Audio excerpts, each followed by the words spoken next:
আসসালামু আলাইকুম ভাই দাদুরা। আমার বাগানে দেখেন ঘাস ফুল। আজকে অনেক রোদ, অনেক গরম ঈদের পরে, কিন্তু তারপরেও আমার বাগানে আমি এসে কয়েকটা ছবি উঠাচ্ছি ফুলের, আপনাদেরকে দেখানোর জন্য। দেখেন কত সুন্দর ছবি এবং কত সুন্দর। এটা হচ্ছে ঘাস ফুল, এই দেখেন কত সুন্দর। এই যে আমার এটি ওষুধের গাছ, ডায়াবেটিসের।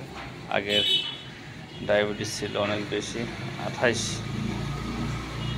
তারপরে আমি এই গাছটা খাওয়ার পরে আমার ডায়াবেটিস কমে গেছে। ভাই, আপনারা যদি কেউ গাছ নিতে চান তাহলে আইসেন। একটা গাছের মূল্য মাত্র 500 টাকা। যদি লাগে ডায়াবেটিসের গাছ আপনি কিনতে পারেন, আমার তেমন সমস্যা নাই। গাছের নাম হচ্ছে ইনসুলিন গাছ। আচ্ছা, আল্লাহ হাফেজ।